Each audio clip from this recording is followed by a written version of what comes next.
देखिए हर खबर यहीं पर, सब्सक्राइब कीजिए TV9 भारतवर्ष। इस वक्त की बहुत बड़ी खबर जो हमारे पास आ रही है वो सबसे पहले हम आपको बताना चाहेंगे।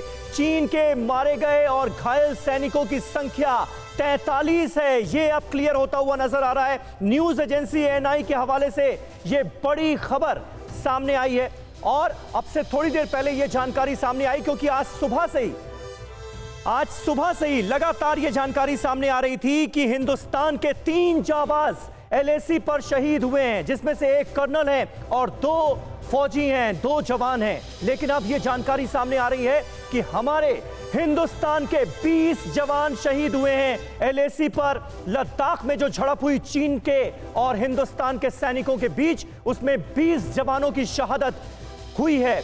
और अब एक और बड़ी जानकारी जो सामने आ रही है कि चीन के जो मारे गए सैनिकों की संख्या है वो 43 के करीब बताई जा रही है।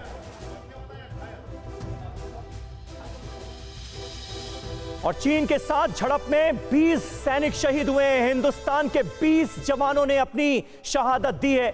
निश्चित तौर पर अब आप इसी से अंदाजा लगा सकते हैं कि किस कदर झड़प हुई है और जिसने इस 20 जवानों की जान ले ली है। और कहा यह भी जा रहा है, जानकारी यह भी सामने आ रही है जो अपने आप में बहुत चौंकाने वाली बात है, क्योंकि दोनों तरफ के अगर सैनिकों की हम बात करें तो इधर यानी हिंदुस्तान के 20 सैनिकों की शहादत हुई है, दूसरी तरफ यह कहा जा रहा है कि चीन के 43 ऐसे सैनिक हैं जो कि मारे गए हैं या घायल हैं। अब इतनी बड़ी संख्या में अगर जवान घायल हुए हैं, इतनी बड़ी संख्या में अगर सैनिकों की मौत हुई है, तो यह कैसे मुमकिन है कि किसी भी तरफ से गोलियां नहीं चली और इतने सैनिकों की शहादत हो गई और चीन के इतने सैनिक मारे गए? अपने आप में यह भी एक बड़ा सवाल है। मनीष झा हमारे संवाददाता इस वक्त हमारे साथ मौजूद हैं। मनीष, ये अपने आप में बहुत बड़ी खबर, क्योंकि अब जो जानकारी सामने आ रही है वो ये है कि 20 हिंदुस्तान के जवान मारे गए हैं, शहीद हुए हैं और चीन के 43 जवान जो हैं वो घायल हैं और मारे गए हैं। यानी ये झड़प, ये झगड़ा कितना जबरदस्त हुआ है, ये बात सामने आ रही है। ये बात सही है समीर की, जो जानकारी मिल रही है अभी निश्चित तौर पर वो बेहद दुखदाई भी है। लेकिन मैं आपको बताऊं कि दोपहर में जब 3 लोगों के मारे जाने की या शहीद होने की खबर आई थी, उसके बाद से ही अलग अलग सूत्रों से हम लोगों को जानकारी मिलने लगी थी कि अभी ये संख्या बढ़ने वाली है।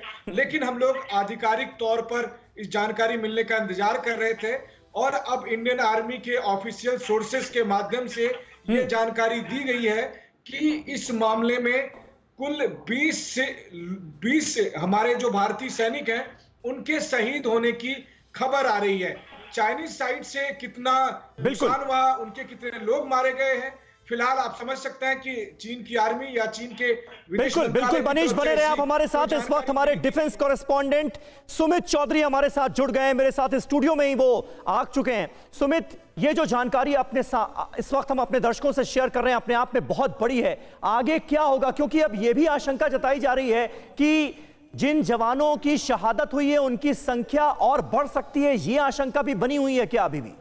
देखिए, निश्चित तौर पर समीर अब यह आशंका जताई जा रही है कि करीबन 20 से ज़्यादा सैनिक जो है जो इसमें शहीद हुए हैं, खासतौर पे भारतीय फोर्सेस के, उनकी कंफर्मेशन कहीं ना कहीं हमारे सोर्सेज ने दी। और सबसे इंपॉर्टेंट बात यह कि इसी तरीके का डैमेज कहीं चाइनीज PLA की तरफ भी हुआ। करीबन 43 लोगों को बताया जा रहा है, 43 सोल्जर्स PLA के जो बहुत सीरियसली इंजर्ड हैं या फिर उसमें से कईयों की इंजरी या फिर कई लोगों की डेथ भी हुई है, लेकिन अभी वो भी पुष्टि होनी बाकी है। लेकिन निश्चित तौर पर अगर इतना बड़ा कन्फ्रंटेशन या इतना बड़ा वायलेंस हुआ है तो निश्चित तौर पर बड़े स्केल के ऊपर हमने देखा पिछले 24 घंटे में। अगर आप समीर नोटिस करें कि पहले सारी चीजें यानी 15 तारीख की रात से पहले सारी चीजें आर्मी लेवल पर, मिलिट्री लेवल, CO लेवल पर, ब्रिगेड लेवल पर, मेजर जनरल लेवल पर लगातार बातचीत का दौर जारी था या MEA लेवल पे बात। लेकिन अब बात प्रधानमंत्री आवास या प्रधानमंत्री के बात तक पहुंची और लगातार इसकी वजह से आप देखें कि ना सिर्फ रक्षा मंत्री हो या फिर फॉरेन मिनिस्टर हो या दूसरे लोग हैं, वो सभी लगातार लगातार प्रधानमंत्री को ब्रीफ कर रहे हैं। और आप ये मान के चलिए कि अगर इतने ज़्यादा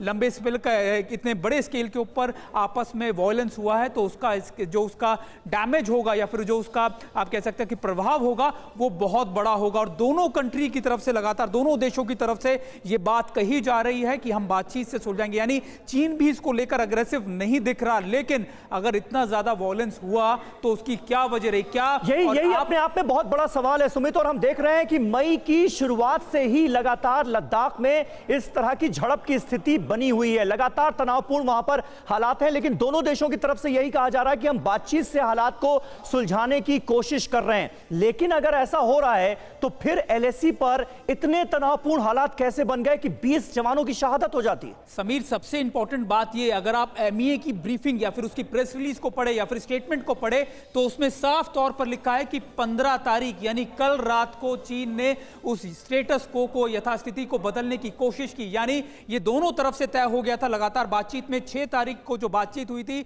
कमांडर लेवल की, ये तय हो गया था कि अभी स्टेटस को रहेगा, कोई एक तरफ से वॉयलेंस नहीं होगी दोनों तरफ से। लेकिन कल चीन ने उस यथास्थिति को बदलने की कोशिश की, जिसके बाद ये वॉयलेंस हुआ। और सबसे इंपॉर्टेंट बात ये, उस स्टेटमेंट में साफ तौर पर सबीर, साफ तौर पर नीचे वाली लाइनों में लिखा हुआ है कि भारत अपनी सॉवरेनिटी को, इंटीग्रिटी को मेंटेन करने के लिए पूरी तरीके से तत्पर है और मेंटेन भी करेंगे।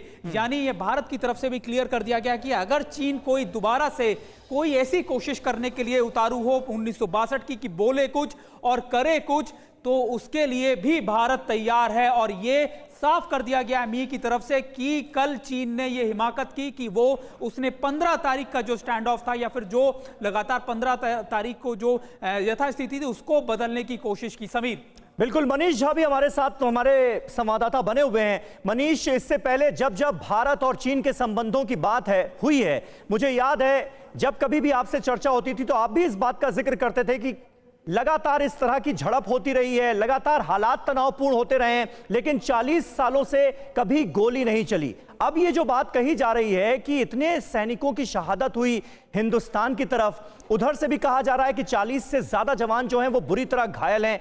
हैंड टू हैंड कॉम्बैट में ये स्थिति क्या मुमकिन नजर आती है?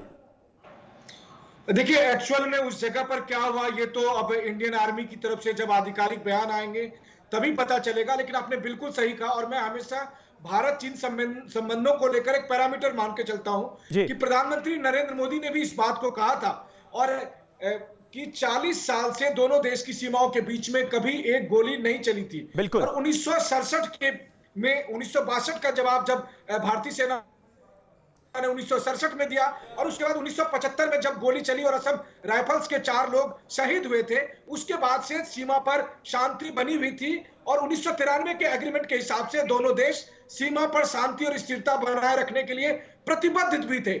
और इस दौरान अगर आप देखें तो प्रधानमंत्री नरेंद्र मोदी और चीन के राष्ट्रपति शी जिनपिंग ने संबंध को और बेहतर बनाने के लिए इनफॉर्मल समिट का भी एक कंसेप्ट निकाला था। लेकिन उसके बाद अगर ये घटना घटी है तो आपका सवाल वाजिब है कि आखिर वहां पर चीजें नॉर्मल नहीं रही होगी। तभी कम से कम अगर भारतीय तरफ से 20 सैनिक शहीद हुए और 40 से ज्यादा सैनिक अगर चीन की तरफ से मारे जाने की खबर आ रही है तो जाहिर है कि ये सब कुछ बिल्कुल निश्चित तौर पर सेना की तरफ से अब आधिकारिक वक्तव्य क्या आता है उसका हम सबको इंतजार है और इस वक्त पूरे देश को इसका इंतजार होगा। न्यूज़ टॉप 9 रोज सुबह 7 बजे और शाम 7 बजे सिर्फ TV9 भारतवर्ष पर।